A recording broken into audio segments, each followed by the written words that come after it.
You ever pull up to a body of water, a river, or a lake, and you look at the visible cover and you're thinking, how in the world am I ever gonna find or catch a bass out of this stuff? There's just so many places. I mean, if you take a look down this little creek channel right here, every square inch looks like it should hold a bass.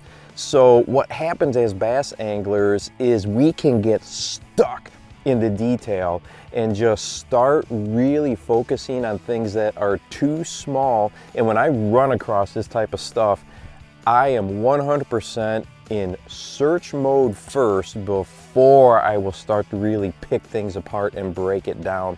So some of the lures that I would use when you take a look at the stuff we've got right here in front of us is you need to be thinking about efficiency. What is absolutely the most efficient lure that I can use to cover that particular type of cover and hopefully catch bass, but most importantly get bass to reveal themselves. Whether they blow up on the lure and miss it, yeah, we want to catch them, but guess what? That bass showed us where they were. We just had this happen the other day. We were throwing paddle tail jerk baits through really thick cover, fishing them very similar to how we would fish frogs, hollow body frogs.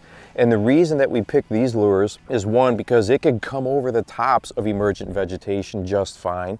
But then when you're in between those spots, okay, where it's not on top of a pad or whatever, you can still swim it and twitch it. And the hydrilla in this particular portion of the lake, I mean, it's just right there at the surface. So we have a small little window of a water column to go ahead and put those lures in. And as opposed to a regular straight tail jerkbait, I picked the paddle tail because I wanted a little more thump. We've got some real tannic water, okay, stained water here, and that paddle tail just gives a little bit more thump.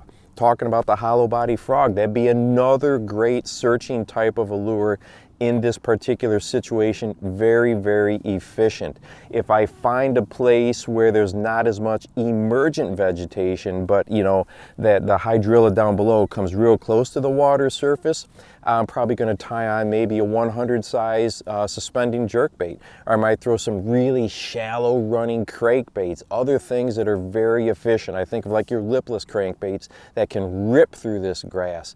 Efficiency absolutely is the key. And then if you start to get some indications that you're in that good area, now we can go ahead and put on things, you know, our Texas rigs, or, you know, maybe your wacky rigs, your punch rigs, those types of things, to really pick apart an area. But we located them first. So whenever you get that overwhelm of like, this vegetation is so thick, I don't even know what to do with it, or how to start, where to begin, always be thinking efficient searching lures, and you're gonna be off to a great start. And hey, if you would like to watch a video on different ways to rig soft jerk baits or swim baits, go ahead and check this one out right here. And make sure that you go out and encourage someone today. You never know how you might just change their life. For the Bass Fishing Life, I'm your host, Steve Rogers.